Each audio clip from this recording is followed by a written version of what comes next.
Captain Kim Tae-ho gripped the metal railing of his ship's bridge. His knuckles were white with tension. Outside the wide windows, space had been empty just moments ago. Now it was filled with the most beautiful and terrifying sight he had ever seen. The alien ships hung in the darkness like floating cities. Their hulls were smooth and silver, catching starlight and bending it into rainbow patterns. Each ship was easily 10 times larger than the Soul's Pride, humanity's most advanced vessel. Tae-ho had spent 3 years traveling to this meeting point, and now he wondered if they had made a terrible mistake. "Sir," whispered Lieutenant Park Jun-ho from the communication station, "they're scanning us. I can feel it in the ship's systems." Tae-ho nodded slowly. He had expected this. The aliens had been watching Earth for decades, learning about humanity from a distance. Today was supposed to be the day everything changed. Today humans would join the galactic community. "Open communication channels," Tae-ho ordered. His voice was steady, but inside his chest, his heart was beating like a war drum. The main screen flickered to life.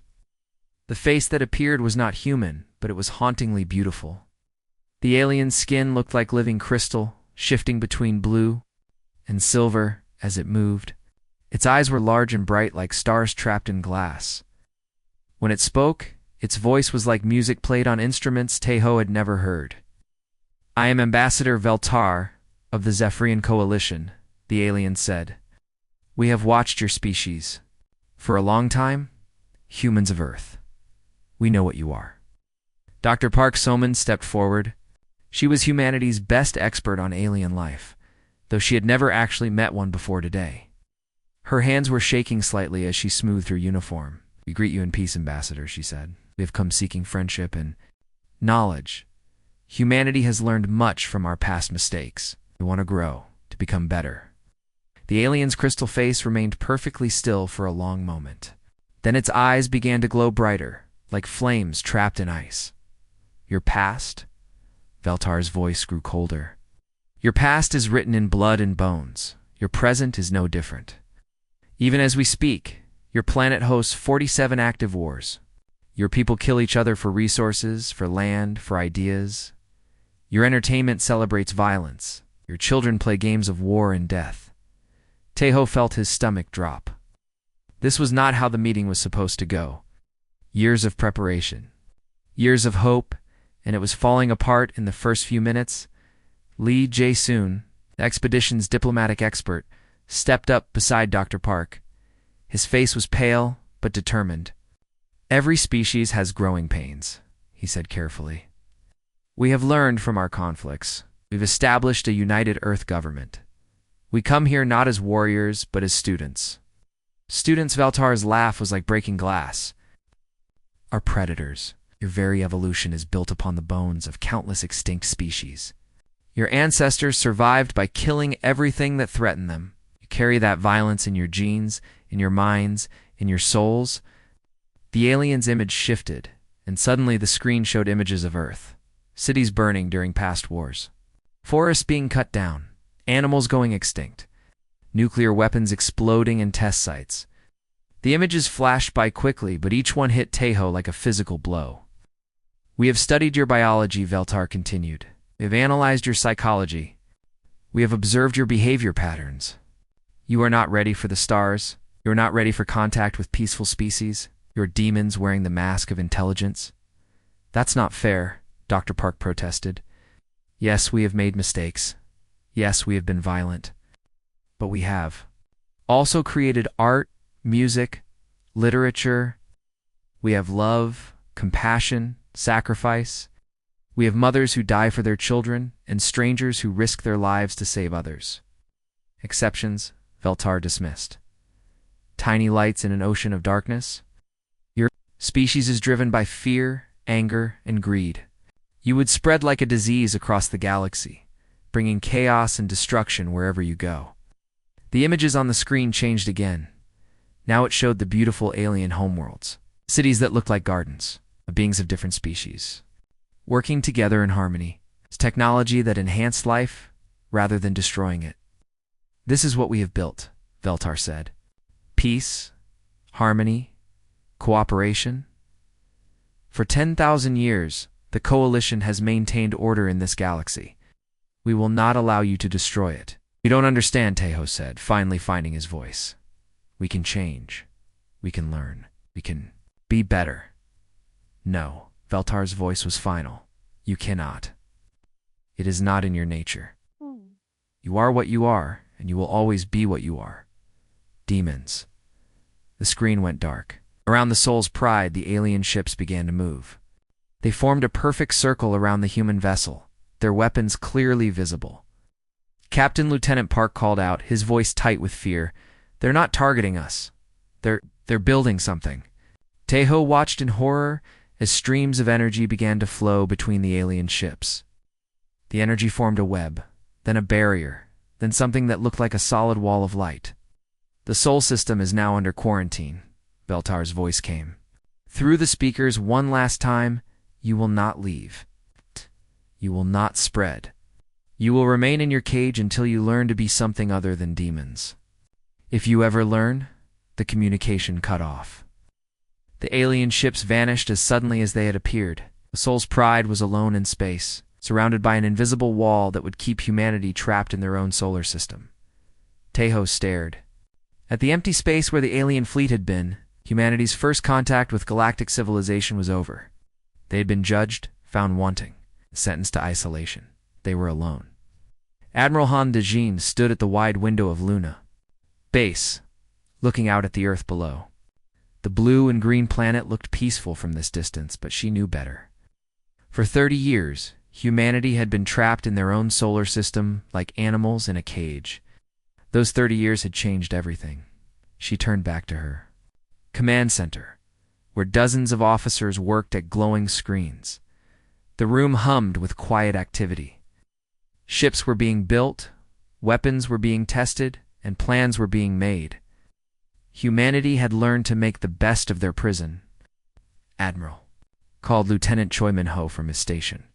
We have another transmission from the barrier. Han Dajin nodded. Every few months, the aliens sent the same message.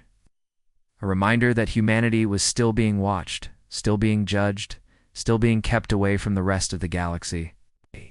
Had heard it so many times that she could repeat it word for word. The alien face appeared on the main screen. It was not the same one from 30 years ago, but it looked similar. Crystal skin, bright eyes, and a voice like cold music. Humans of Earth, the alien said. You remain under quarantine. Your violent nature has not changed. You continue to build weapons. You continue to prepare for war. This proves that our judgment was correct. The message ended, as it always did. But Han the Jinn frowned. Something was different this time.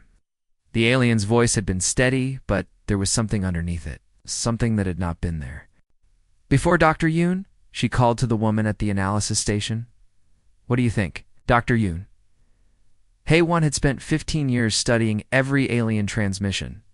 She knew their language better than anyone else on Earth. She had learned to read the tiny changes in their voices, the small differences in their words. There's fear, she said quietly. They're trying to hide it, but it's there. Something is making them afraid. Afraid of us? Asked Lieutenant Choi. No, Dr. Yoon shook her head. Afraid of something else, something they don't want to tell us about. Han the Gin walked to the tactical display, showed the solar system, surrounded by the alien energy. Barrier. For 30 years, nothing had gotten in or out. But their sensors could still detect things happening beyond the barrier. Strange energy readings, unexplained explosions, ships moving in patterns that suggested panic. Whatever it is, she said, it's big. It's getting closer. Far away, in the outer regions of Coalition space, General Mexter stood in his command center and tried not to show his fear. The reports were getting worse every day. Another system had gone dark. Another 1 billion lives had been lost. And his forces could do nothing to stop it. The enemy had no name that could be spoken. He called it the Void Swarm, because it consumed everything and left nothing behind. It was not like any enemy the Coalition had ever faced. It was not even like anything they had imagined. Sir, his aide said quietly. The Kepler system has fallen. All contact lost. Exter. Crystal's skin darkened with grief. The Kepler system had been home to 12 billion beings. Now, it was empty space. The swarm had taken everything. Every planet, every moon, every space station. Even the star itself was dimmer now, as if the creatures had somehow fed on its light. "How many ships did we lose?" he asked. "All of them." "Sir, the entire Third Fleet?" Mexter closed his eyes. The Third Fleet had been 300 ships strong. They had been the Coalition's finest warriors, trained in traditional combat, skilled in honorable warfare. They had lasted less than 6 hours against the swarm. "General," another officer called out, "we're receiving reports from the Vega system. The swarm has been sighted there as well." "Impossible," Mexter said. "Vega is 300 light years from Kepler. They cannot move that fast." But even as he spoke, he knew it was true. The swarm did not follow the rules of normal space travel. They moved through dimensions that Coalition science did not understand. They appeared where they chose, when they chose. "Sir," his aide whispered, "perhaps we should consider all our options." Mextar knew what he meant. For 30 years, the Coalition had kept humanity locked away, believing them to be too dangerous for galactic civilization. But humanity was also the only species that had ever evolved through constant warfare.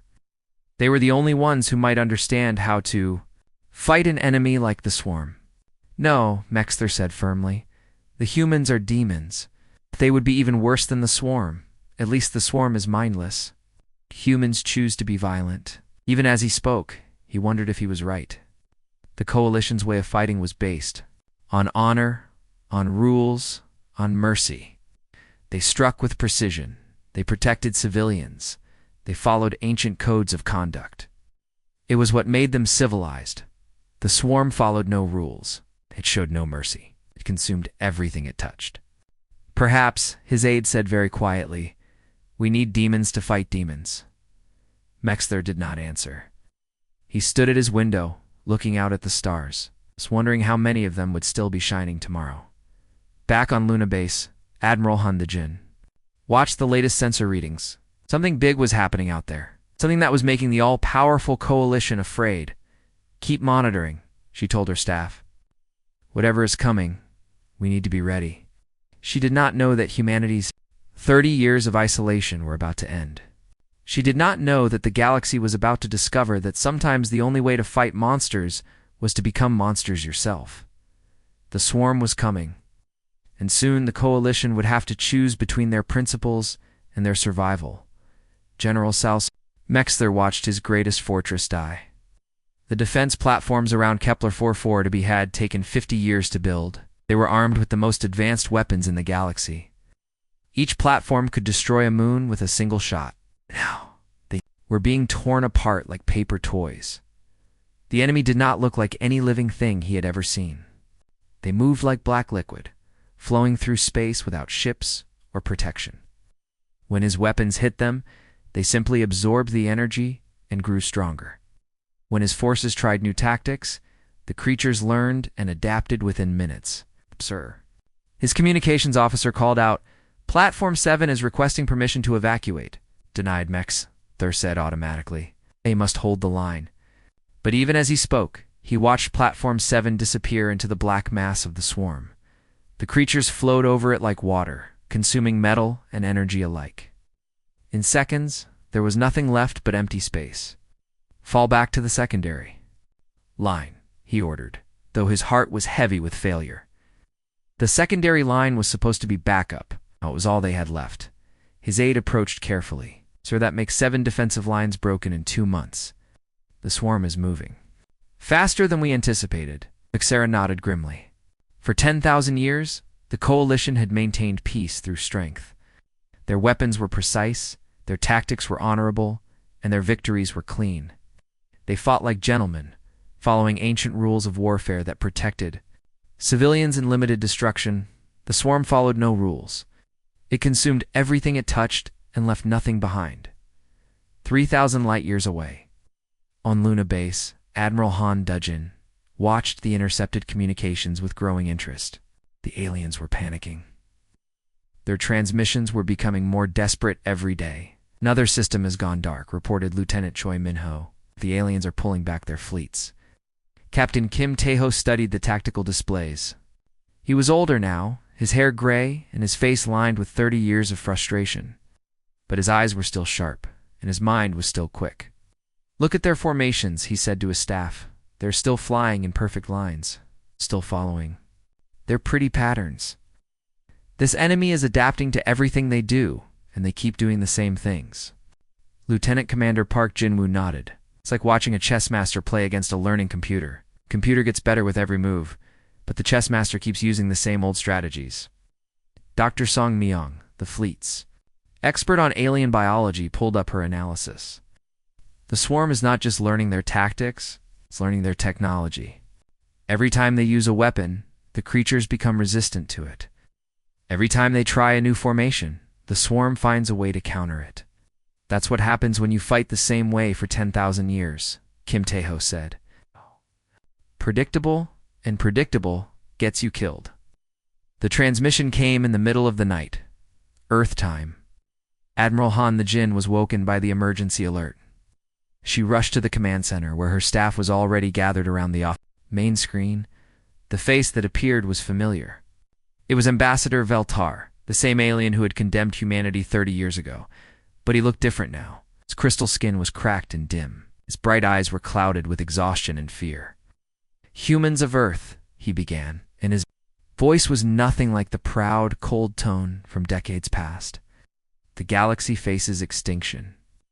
An enemy has come from beyond our borders. It consumes everything it touches. It learns from every encounter. It cannot be reasoned with, cannot be negotiated with, cannot be stopped by our methods." The bridge was completely silent. Everyone remembered the first transmission when this same alien had called them demons and locked them away from the stars. "We have lost 17 systems," Veltar continued. "Billions of lives have been consumed. Our finest fleets have been destroyed. Our greatest weapons have proven useless. The swarm adapts to everything we do, grows stronger with every battle." His voice broke slightly. We request your aid." Admiral Han the Jin stepped forward. The irony was not lost on her. "After 30 years of calling us demons," she said quietly, "you now seek our help." "Because you are demons," Veltar replied. And for the first time in 30 years, there was no disgust in his voice. "You are creatures of war. You have spent your entire evolution fighting for survival. You understand violence in ways we have forgotten. You know how to fight enemies that cannot be defeated with honor." Captain Kim Tae-ho moved beside the Admiral. "You locked us away because you said we were too dangerous. Now you want us to be dangerous for you?" "Yes," Veltar said simply. "The swarm is coming toward the core systems. We'll reach the coalition capital in 6 months. After that, it will spread to every corner of the galaxy. Every living thing will be consumed.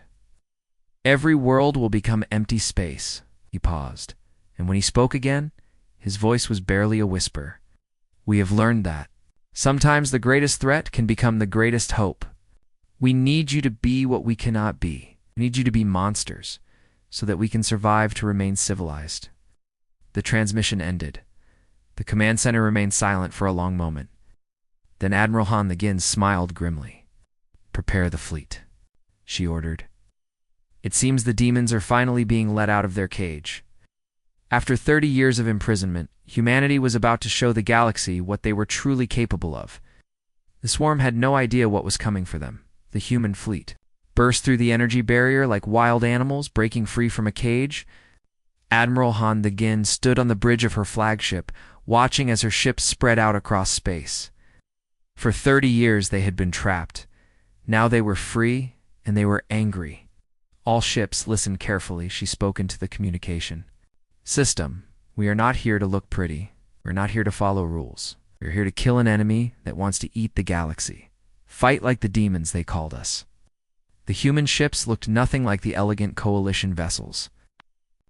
Were square and ugly, covered in thick armor plating. Every surface bristled with weapons. They had been built during the isolation years, when humanity knew they might have to fight for their survival. Captain Kim Tae-ho's ship, the Ancient Hammer, led the charge. He was 60 years old now, but his eyes burned with the same fire as when he had first met the aliens. Beside him, Commander Lee Soo-jin checked her weapon systems. Remember Kim Tae-ho told his crew, "The swarm learns from every attack, so we don't give it time to learn." The swarm appeared on their sensors like a black cloud in space. It was massive, stretching across several light years. The creatures moved without ships, flowing through space like living liquid. As the human fleet approached, the swarm began to form defensive patterns. "Target their central mass," called out Tactical Officer Park Jin-woo. "Hit them before they can organize." The human fleet attacked like a pack of wolves. It did not fly in neat formations like the coalition. Instead, each ship moved independently, striking from different angles, using different weapons. The swarm tried to adapt, but every time it learned to counter one attack, 3 more came from completely different directions. "Release the drone swarms," Admiral Han De-gin ordered. Thousands of small ships poured out of the human fleet. They were not manned by people, but controlled by computers. Their only purpose was to explode when they hit the enemy. The coalition had never used such tactics because they considered them wasteful and dishonorable.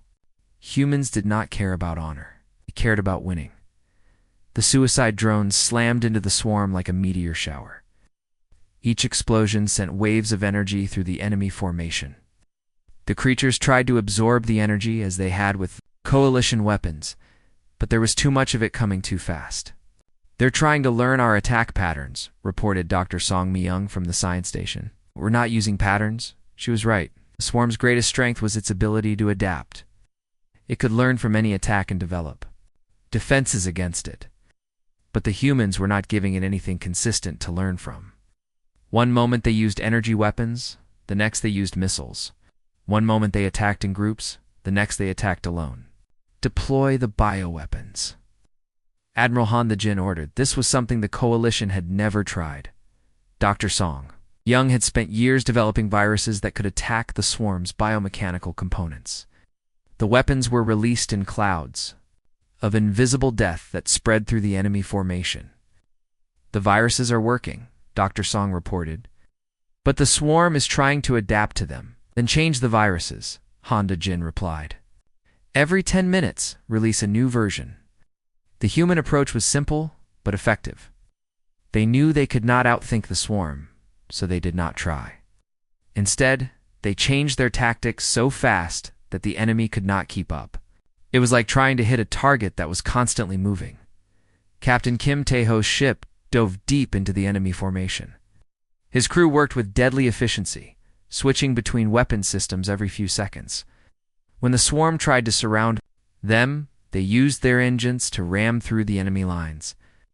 When the creatures tried to board their ship, they vented atmosphere to kill the invaders. "Sir," Commander Lee Soo-jin called out, "we're getting reports from the other ships.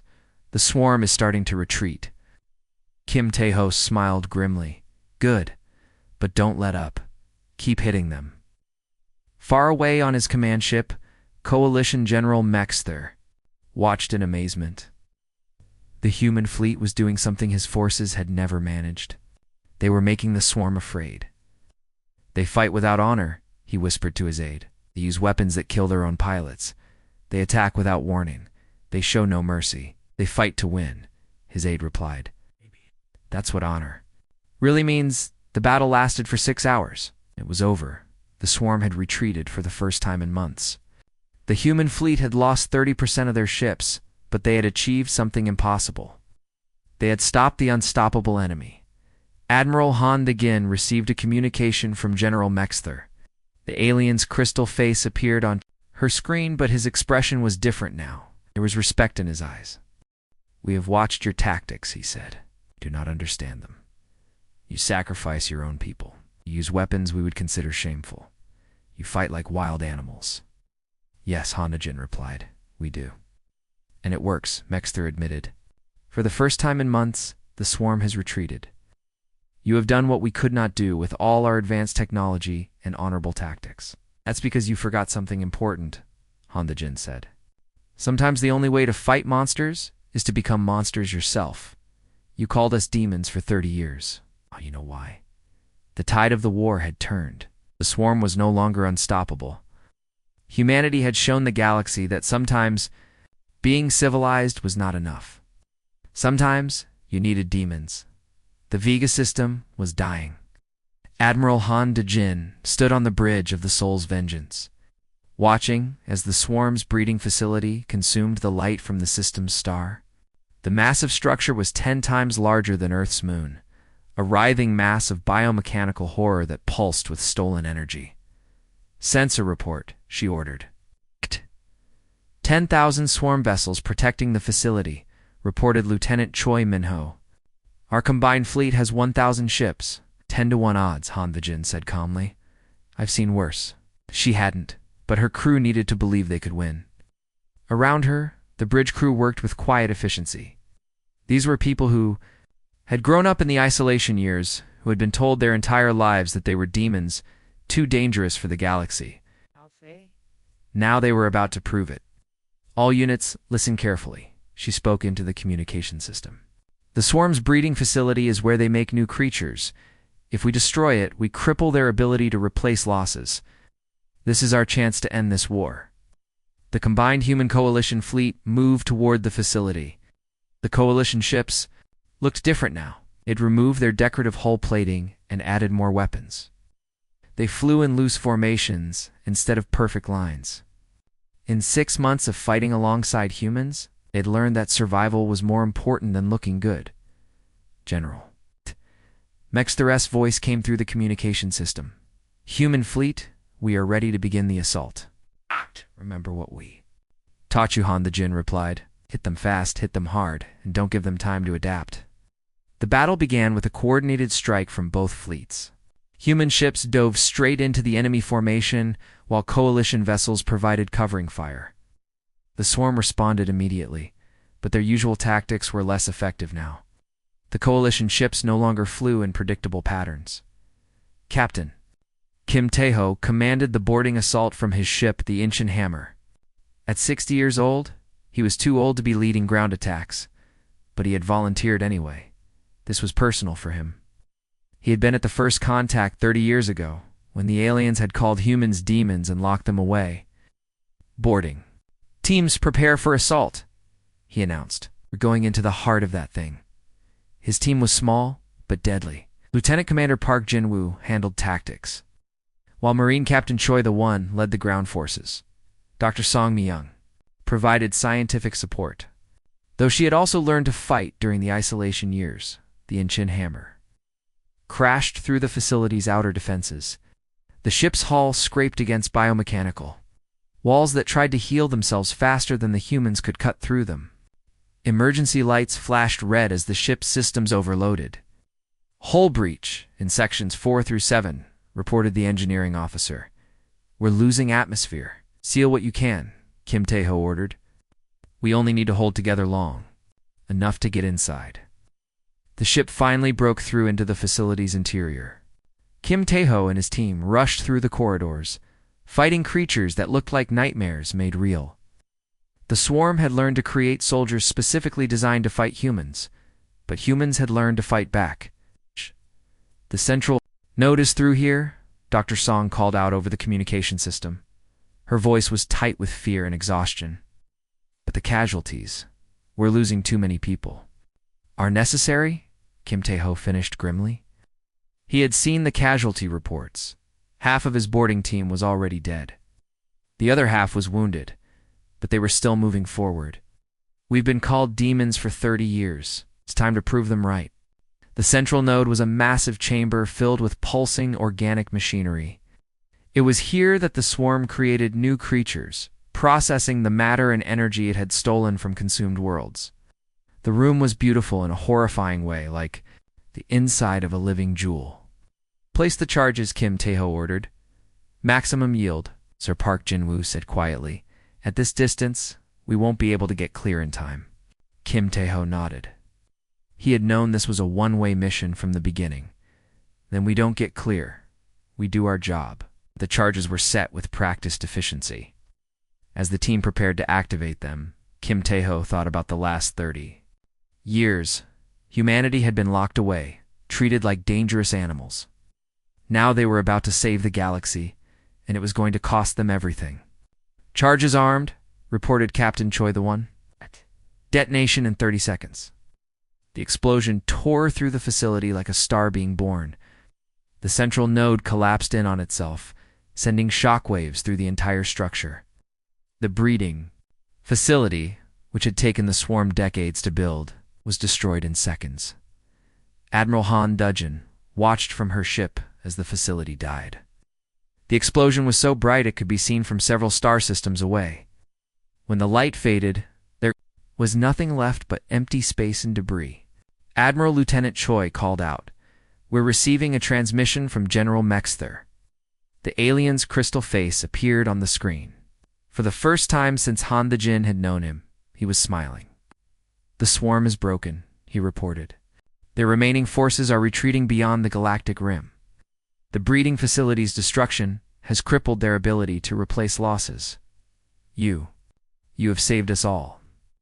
Han again looked at the casualty reports. They had lost 60% of their fleet. Thousands of good people were dead, including Captain Kim Tae-ho and his entire boarding team. The price of victory had been enormous. "What happens now?" she asked. "Now," Mexther replied, "we rebuild. And we remember what we learned. Sometimes the greatest threat can become the greatest protector. Sometimes demons are exactly what the universe needs." The war was over. Humanity had proven that they were not just violent monsters, but necessary guardians. The galaxy would never be the same, and neither would the humans who had saved it. They had paid the price for victory, and it was a price they would never forget.